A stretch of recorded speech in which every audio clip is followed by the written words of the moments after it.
మన ప్రవర్తన బాగున్నప్పుడు మనల్ని పొగుడుతారు.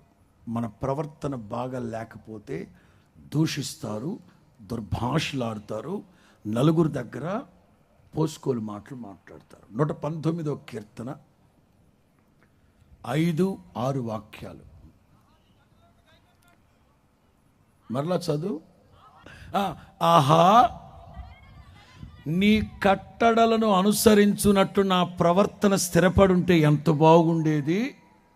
6వ వాక్యం, నీ ఆజ్ఞలన్నింటినీ నేను అనుసరించి నడిచిన ఎడల నాకు అవమానము కలిగేది. ఈ 5-6 వాక్యాలు జంబ్లింగ్ చేసి అవుట్పుట్ తీసుకొస్తే, ఒక వ్యక్తి ప్రవర్తన సరిగ్గా లేకపోతే దూషిస్తారు, ఒక వ్యక్తి ప్రవర్తన బాగోలేకపోతే అవమానం కలుగుతుంది, ఒక వ్యక్తి ప్రవర్తన బాగా లేకపోతే నలుగురు 4 రకాలుగా మాట్లాడతారు. అయితే యోధా నిన్ను గూర్చి మాత్రం నీ సహోదరులు మంచి మాటలు నిన్ను స్తుతిస్తారు, నిన్ను ఘనపరుస్తారు, నీకోసం మంచిగా మాట్లాడతారు, నిన్ను ప్రస్తుతిస్తారు, నిన్ను ప్రశంసిస్తారు, నిన్ను అభినందిస్తారు. మన ఇంట్లో వాళ్ళే కానీ మన తోటి వాళ్ళే కానీ మనల్ని ప్రశంసించే స్థాయిలో మన భక్తి చేయాలి కానీ అస్తమాట్లు ప్రవర్తన బాగా లేకుండా దూషిస్తూ అట్లా ఉండకూడదు. ప్రవర్తన సరిగా లేకపోతే అవమానం కలుగుతుంది. సౌలు జీవితాన్ని మీ ముందు పెట్టాలి. సౌలు ఎంత తగ్గింపు కలిగిన వాడంటే, పాత నిబంధనలో సౌలు దావీదు కంటే ముందున్న రాజు. ఒకానొక సందర్భంలో అతనిలో ఉన్న ఆత్మీయతలు చూడండి. శామ్యూయేల్ పర్సనల్గా కలిసి దేవుడు నిన్ను రాజుగా అభిషేకించబోతున్నాడంటే మాటల్లో ఏమి తగ్గింపో. బెన్యామీను గోత్రములో, అది నా తండ్రి ఇంటి వాళ్ళు, అస్సలు అల్పులమి, అభాగ్యులమి, నేను నా అంతటి వాడు రాజు అవడమా. పర్సనల్ అనౌన్స్మెంట్ జరిగినప్పుడు మాటల్లో తగ్గింపు. 2, పబ్లిక్ అనౌన్స్మెంట్ జరుగుతూ ఉంది. ఇదిగో ఇశ్రాయేలు జనాంగమా, లోకస్తుల్లాగా విచ్చలవిడిగా ప్రవర్తించడానికి, లోక ఆచారాలు లోకస్తుల్లాగా ప్రవర్తించడానికి, లోక మర్యాదలు నెరవేర్చుకోవడానికి మీకు ఒక రాజు కావాలన్నారు కదా. Public announcement. మీరు కోరుకున్నట్లుగే దేవుడు ఒక వ్యక్తిని ఎన్నుకున్నాడు. అతను ఎవరో కాదు. ఏడు సౌలేడి ఎక్కడున్నాడు? సౌలు వంటగదిలో బిర్యానీ డేక్షాలు దాక్కొని ఉన్నాడు. పర్సనల్ అనౌన్స్మెంట్ జరిగినప్పుడు మాటల్లో తగ్గింపు, పబ్లిక్ అనౌన్స్మెంట్ చేసినప్పుడు క్రియల్లో తగ్గింపు. నువ్వు 1 by 1 వస్తూ ఉన్నాయి. ఇక 13కు వచ్చేసరికి బరి తెగించేశాడు. 7 రోజులు ఎదురు చూసిన వ్యక్తి, 7 రోజులు ఓపికగా ఎదురు చూసిన వ్యక్తి 7 నిమిషాలు ఓపిక పట్లక అభిషేకం చేసుకున్నాడు. చాలా సందర్భాల్లో ఆత్మీయుల జీవితాల్లో అపరాధ భావం వెంటాడుతూ ఉంటుంది. పలానా రోజున ఆ ఒక్క మాట నేను అనకుండా ఉంటే జీవితం ఎట్లుండేదో, పలానా రోజున అట్లా ప్రవర్తించకపోయింటే నా జీవితం ఎంత బాగుండేదో, పలానా రోజున ఒక్క 5 నిమిషాలు కొంచెం ఓపికగా ఉంటే ఎట్లుండేదో నా పరిస్థితిని. అపరాధ భావం సౌలు జీవితంలో కూడా 7 రోజులు ఓపికగా ఉన్న వ్యక్తి 7 నిమిషాలు ఓపిక పట్టలేక దైవజనుడు వచ్చి గద్దిస్తే, ఏదో బుద్ధి గడ్డి తిని ఏదో అభిషేకం క్షమించాడు సార్ అనాలనా? పాస్టర్లు మాట ఇస్తారు, టయానికి రావు, నీకోసం ఎంతసేపు వెయిట్ చేయాలి. ఇక్కడ బరి తెగించి సాహసించి నేను అభిషేకించుకున్నా. ఏంటంట? ఇదే ప్రసంగం అనేది ఇంట్లో ప్రిపేర్ అయ్యి వచ్చేది. ప్రవచనం అనేది స్పాంటేనియస్గా పరిశుద్ధాత్ముడు రియాక్ట్ అవ్వడం ప్రవచనం. ప్రసంగం అనేది ఇంట్లో సిద్ధపరచుకొని వచ్చేది. ప్రవచనం అనేది అక్కడికక్కడే పరిస్థితుల ప్రభావాన్ని బట్టి పరిశుద్ధాత్ముడు సేవకుడిని అభిషేకించి మాట్లాడిస్తాడు.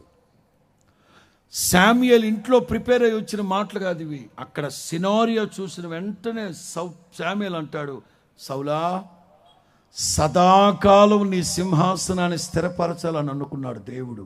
నీ ప్రవర్తన సరిలేదు గనక వేరొక్కడిని ఎన్నుకున్నాడు దేవుడు.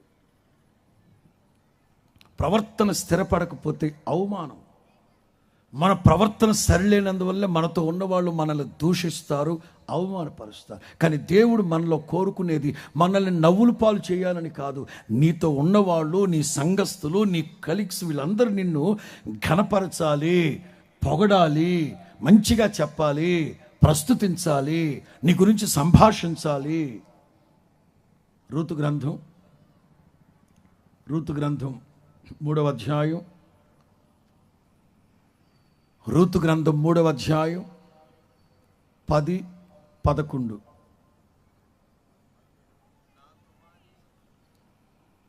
రూతు గ్రంథం 3:10-11.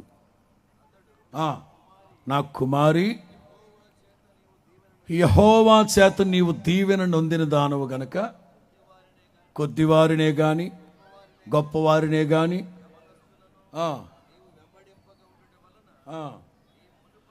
నీ మునుపటి సత్ప్రవర్తన కంటే వెనకటి సత్ప్రవర్తన మరి ఎక్కువైనది గనక నీవు చెప్పినదంతా నీకు చెప్పండి, నీవు చెప్పినదంతా నీకు చేస్తాను. స్తోత్రం చెప్పండి గట్టిగా, స్తోత్రం చెప్పండి గట్టిగా. నా దేవుని ప్రియులారా, మనతో ఉన్నవాళ్ళు, మన తోబుట్టువులు, మన రక్త సంబంధులు, మన బంధువులు, ఆత్మీయులు, మనతో ఉన్నవాళ్ళు మనల గురించి మంచిగా మంచిగా మంచిగా మాట్లాడాలి. అపోస్తుల కార్యాలు 10వ అధ్యాయం, అపోస్తుల కార్యాలు 10వ అధ్యాయం 2వ వాక్యం, 22వ వాక్యం.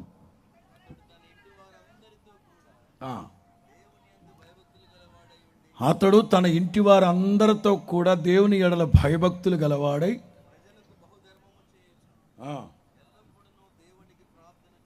22వ వాక్యం, నీతిమంతుడును. ఇప్పుడు స్థానికంగా ఉన్న వాళ్ళందరూ యూదులు. ఈ శతాధిపతి కొర్నేలేమో రోమా పట్టణం నుంచి వచ్చినోడు. మన కులం కాదు, మన మతం కాదు, మన జాతి కాదు, మన వర్ణం కాదు. కానీ వాళ్ళందరూ చదవండి మరలా 22వ వాక్యం, 22వ వాక్యం ప్రారంభించండి. అందుకు ఆ ఊళ్ళో వాళ్ళందరూ నీతిమంతుడును, దేవునికి భయపడేవాడు, యూదా జనులందరి వలన మంచి పేరు పొందినవాడునైనా సాధు. ఇప్పుడు మన కులస్తులు మనల్ని పొగిడారంటే, మన మతస్థులు మనల్ని పొగిడారంటే, మన ఇంటి పేరటోళ్ళు మనకు భజన చేశారంటే అది వేరు. ఒక రోమా పట్టణము నుంచి వచ్చిన కొర్నేలిని యూదులందరి వలన ఒక ఘనత చెందాడు అంటే అతని క్యారెక్టర్. ఆత్మీయులారా, మిమ్మల్ని హెచ్చరిస్తున్నా, గతంలో మనతో ఉన్నవాళ్ళు, మన ఇంట్లో వాళ్ళు మనల్ని దూషించి, దుర్భాషలాడి, వ్యర్థంగా మాట్లాడి, కొన్ని సందర్భాల్లో కొంతమందికి నచ్చదు. కుష్ఠరోగి అయిన సీమోను ఇంట యేసు ప్రభు భోజనానికి కూర్చొని ఉంటే ఒక ఆవిడ అత్తరు బుడ్డి తీసుకొచ్చి పగలగొట్టి యేసయ్య మీద పోసేసింది. అక్కడున్న వాళ్ళందరికీ చెడ్డ చిరాకు అనిపించింది. అందరూ కోప్పడుతున్నారు. యేసయ్య ఒక్కరే ఆమెను ప్రశంసించారు. ఈమె నా ఎడల మంచి పని చేసింది. కొన్ని సందర్భాల్లో మనతో ఉన్న వాళ్ళకు ఒక్కరికి నచ్చదు, కానీ ప్రభు హృదయాన్ని సంతోషపెడుతూ, అందుకే పౌలు ఎఫెసీ పత్రికలు 5:5 అంటారు, ప్రభువుకి ప్రీతికరమైనది ఏమిటో అది గ్రహించండి, అలాగున ప్రభు హృదయాన్ని సంతోషపెడుతూ మీరు ముందుకు సాగండి. మొదటి మాట, నీ సహోదరులందరూ నిన్ను స్తుతిస్తారు, గణపరుస్తారు, ప్రశంసిస్తారు, ప్రస్తుతిస్తారు. అలాంటి ఒక మంచి ప్రవర్తన రూతుని గురించి బోయజ్ అంటాడు, పట్టణములో ఉన్న వాళ్ళందరూ చెప్తున్నారు నీ గురించి. ఓ పేటలో వాళ్ళు కాదు, పట్టణములో ఉన్న వాళ్ళందరూ నిన్ను గురించి చెప్తున్నారు. నీ ప్రవర్తన చాలా బాగుందని. దేవుని బిడ్డలు ప్రవర్తన జాగ్రత్తగా ఉండాలి. ఎందుకంటే యెహోవా మందిరానికి వెళుతున్న వారులారా, జీవము గల దేవునిని ఆరాధించే ప్రజలారా, మీ ప్రవర్తన జాగ్రత్తగా చూసుకోండి. అంటే ఎదటి వాళ్ళకి అన్యజనులకి తెలుసు, వీళ్ళు ప్రభువుని నమ్ముకున్న వాళ్ళు తొందరపడి రోడ్ల మీద జగడాలు పాడరు, కొట్లాడరు అని తెలుసు. మీకు అర్థమయ్యేటట్లు చెప్పాలి. మరియమ్మకి మంగమ్మకి నీళ్ల పంపు దగ్గర గొడవ వచ్చింది అనుకోవడం ఏముంది, సృష్టి ధర్మం. మున్సిపాలిటీ ట్యాప్ అన్నాక గొడవలు ఉంటాయి, బిందులతో గుద్దుకుంటారు, ఆ తర్వాత మాటలు వేయించుకుంటారు. మరియమ్మకి మంగమ్మకి దెబ్బలాట, కొట్టుకున్నారు, బిందెలు పగిలిపోయినాయి, మాట్లాడడానికి కూడా పనికి రాకుండా పోయాయి బిందెలు. చివరికి ఈ మంగమ్మ ఈ మరియమ్మతో పోట్లాడలేక ఓపిక సచ్చింది ఆవిడికి. ఇక అంటది, ఇదిగో మరియమ్మ, మీ పాస్టర్ గారు ఇదే నేర్పించాడా నీకు? చర్చికి వెళ్తే ఇదే నేర్పించారా నీకు? నేను గనక అక్కడుంటే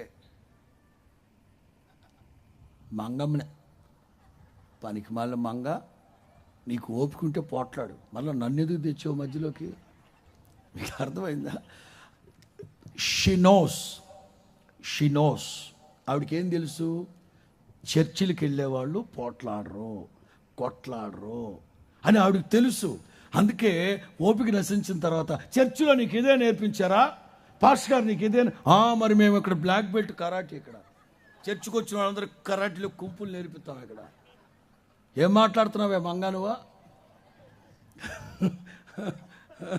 వాళ్ళకి తెలుసు చర్చిలకు వెళ్ళేవాళ్ళు జగలాడాళ్ళు. ప్రవర్తన